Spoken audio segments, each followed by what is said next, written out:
What you just saw is a tiny snapshot of the evidence. My film, Police State 4, The Rise of FEMA, is 16 years of condensed research on the blueprint for the globalist takeover.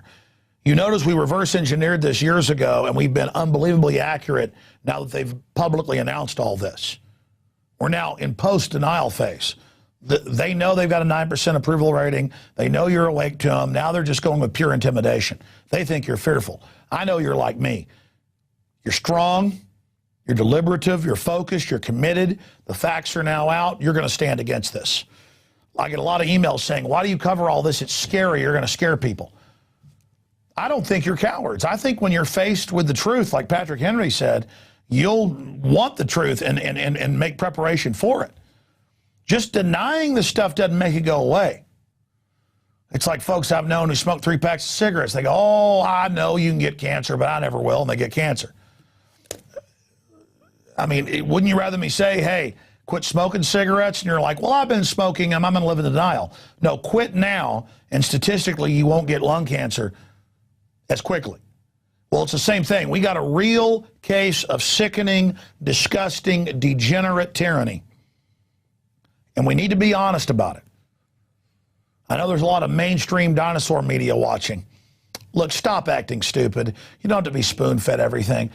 Look up congressional hearings. There's film of it. Rex 84. Look up Emergency Centers Establishment Act. Look up Civilian Inmate Labor Camp Program. Look up Continuity of Government Civil Unrest Program. Look up decommissioned bases used for civil emergencies. Stop living in la-la land. Okay, it's all real, and they've spent our tax money by the hundreds of billions on these camps. And they've spent probably over $1 trillion in the aggregate since the 40s on underground bases.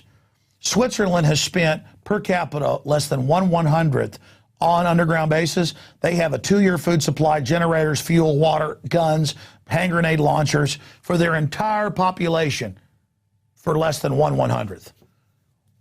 Why haven't we been let in on the COG in these bases in case of biological release, asteroids, nuclear war? Because we're seen as the enemy. America's been conquered by offshore banks. Do you understand that? We're run, our government has been hijacked by our enemies. There's no bunker for you and your family like Switzerland. They've spent 100 times the money per capita, and it's all built so they can do whatever they want to us. And the whole thing is manned by military and others and corporate people. That's why they're getting rid of the military, bringing in corporates and bringing in drones and bringing in robots. And please don't send me an idiotic email about we're not run by drones and robots. They've already got half the stuff in the air is robot. And they've kept quiet the ground force because that does freak out people. They want to think of men fighting like John Wayne. Within 10 years, no more John Wayne. Okay? I mean, listen, there's not a lot of time to screw around, folks. Okay, how much of what I've said has come true so far? If we don't have an awakening now and put the brakes on this, I want America to be great and prosperous. But there's three or four things can happen. Total World War III, globalists win, launch bioattacks on us, lockdown society, end of humanity as we know it. The global tyranny overreaches, has some wars, fails and collapses. That's much better. Depression, starving in the streets better than them going ahead with the full plan. Or we could wake up, put the brakes on, have some sanity, and pull back from this.